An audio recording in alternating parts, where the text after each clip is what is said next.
So, my story. You guys are wanting to hear it.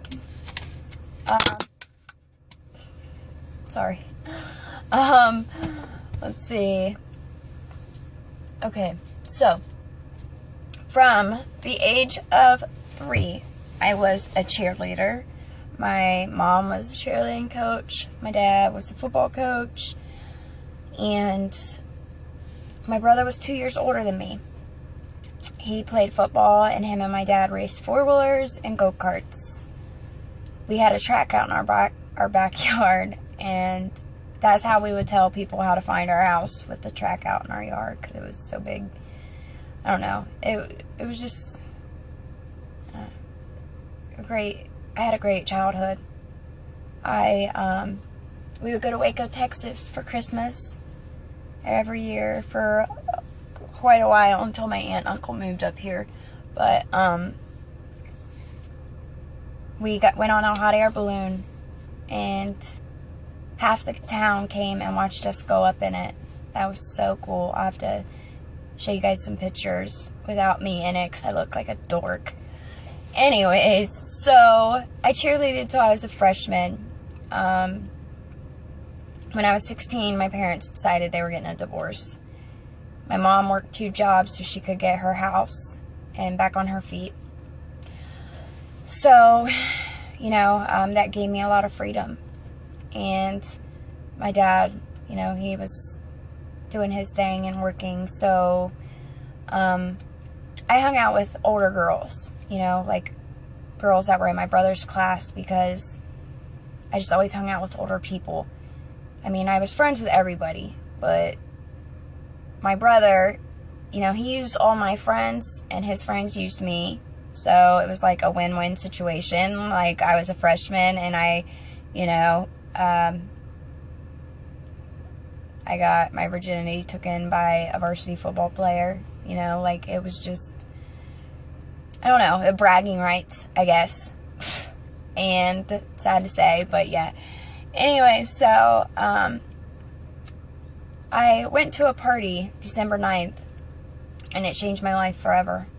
The guy kicked me out of his party because I wasn't doing what all the other older girls were doing. And so, December 9th, if you're in Ohio, you know that it's freezing cold, and there's snow all over and whatnot. So, I had a long way to walk. 2 guys picked me up. I'm not gonna not take a ride, and the dumbest mistake I could have ever made. It was like out of a movie. When I woke up that morning, I was broken. I tried to commit suicide when I got home. I ended up at OSU Medical Center for about 2 months. When I got out of there, I moved with my mom, and I went to a different school.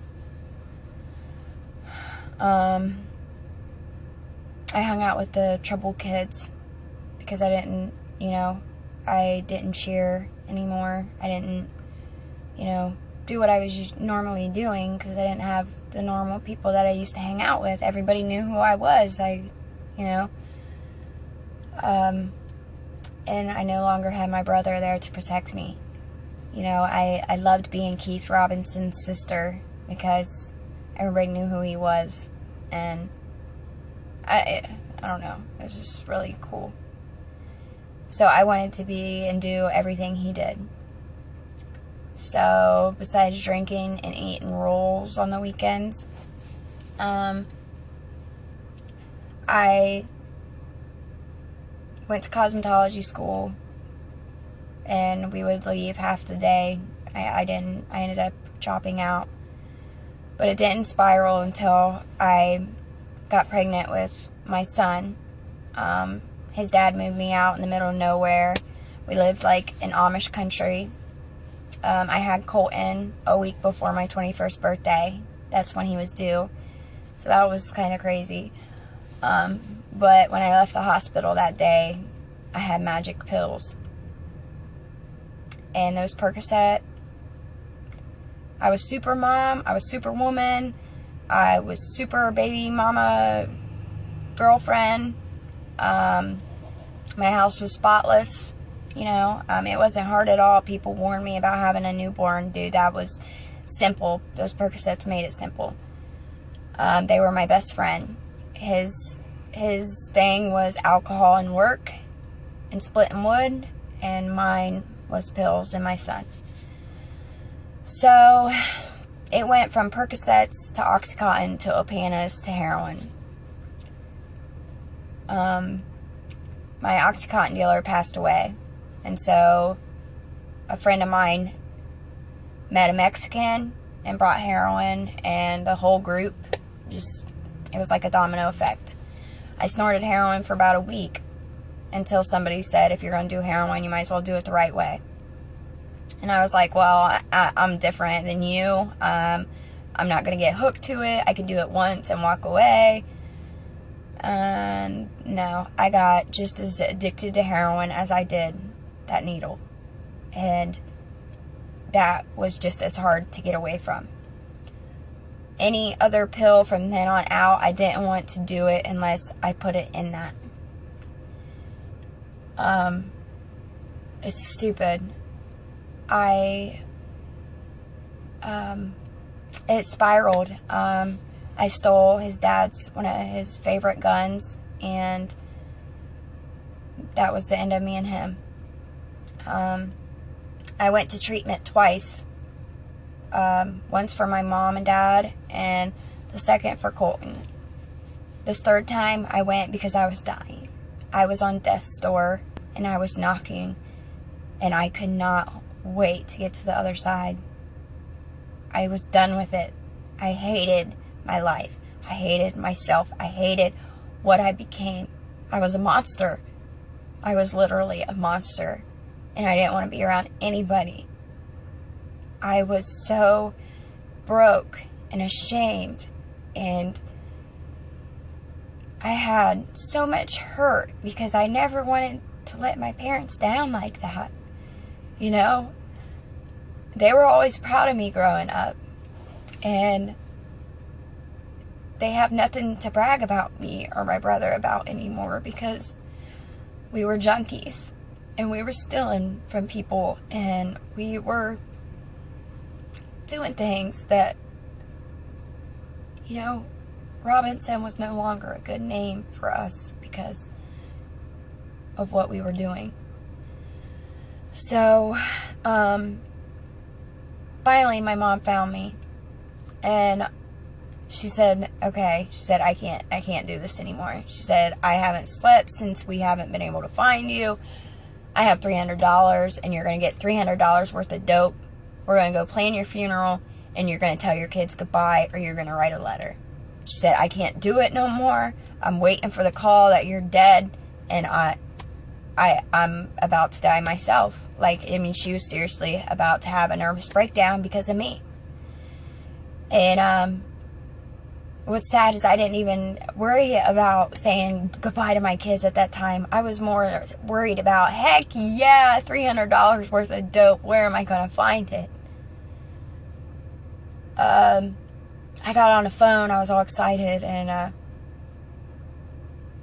the closer we got there, she said, can you imagine seeing Colton and Kenley's faces looking at you in that coffin? Oh, that's all it took. I sat there, and I pictured my kids looking at me in a coffin, and I about threw up. That's the last thing we think about, is what it's going to do to our kids. We just want the pain to stop. We just want to get out of it. And we don't care how. I don't know how many times I just wanted to jump off a bridge. I wanted to do enough hoping that it was going to kill me. Like, and I would never wake up. That's what I would hope for. That's what I would wish for. It never happened because this is my purpose today. Helping you guys. I am all in it to win it. And I am going to help every single one of you. It is so worth it. I could have not made the better choice than to find that place my nurse found for me. I went to treatment for those 3 months because I had to, or I was going to die. those 3 months was nothing compared to my life. You guys might think, oh my God, 90 days, that's forever. It's not. It was simple. And withdrawal is what you make it. If you psych yourself out and you say it's going to be awful, it's going to be freaking awful. It's going to be miserable. If you say, you know what, it's not going to be that bad. I did it. I quit heroin. I quit cigarettes around 23 women. I lived with 23 women and I quit both of them. I did it on a step process and it worked and it was easy. I don't know. And a lot of my faith had a lot to do with it. If it weren't for my counselor, I wouldn't have found my faith. She was big on faith and she didn't care what anybody thought of her. A lot of people didn't like her because she did believe in God and they thought that she pushed it on them, and she didn't. She just talked about what she believed. And I love her for that. I am most proud that I found my faith because I always thought that people made it up. I always thought people were acting to make it sound like there was something better out there for us to believe in, you know? It's not true at all. There is a God, and He's working through me every day. If you guys can't see it, you guys can see it. I ain't worried about it. You guys can see it. You got to be big in your faith. If not, dude, fake it to make it until you do. Joyce Myers, man, she is the way to go. She's the way to find it. I watched her every morning, and she helped me a lot. So, that's me. That's a lot of my story. I am over 9 months clean today, and I am so happy. I don't know, guys. I have never knew this person, ever. I never knew who I could be. I mean, half the stuff that comes out of my mouth, I don't know where it came from half the time. It just comes to me, and I say it, and I speak what I'm feeling, because I know it will help somebody, and I know somebody needs to hear it. That's what happens. I don't know. I don't even know how to explain it, but God's working through me, and He can work through you guys too. And He's rooting for you, and He's there. He's just waiting for you to say, you know what? Help me. That's it. Help me. Because I need peace, and my mom needs peace, that I'm not going to die tonight. Think about that. Your parents are constantly worrying about if they're getting that phone call or somebody knocking on their door, letting them know that they found you in a ditch somewhere. Because that's what people do. Because they're more scared to get in trouble. So they'll leave you in that ditch instead of help save you, because they don't want to get in trouble for your needles or their dope. They ain't going to save you. You might think they're your friends, but I can guarantee you those 3 months I was away, I didn't tell anybody where I was going. And I'll be damned that any one of those friends that I thought were my so-called friends even called one time to check on me to see where I was at. Yeah. I could have been dead. They wouldn't have cared because they were off doing their thing. And that's the sick part of it. But anyways, on that note, you guys have a great day. That's some of my story. I'll get to more topics here probably tomorrow, hopefully, or later today if I can. But coming from Tiffany Robinson, Columbus, Ohio. One of the most grateful, blessed, beautiful women battling addiction. And I will win. I promise. Alright guys, have a good day. Love you all, and God bless you. Bye.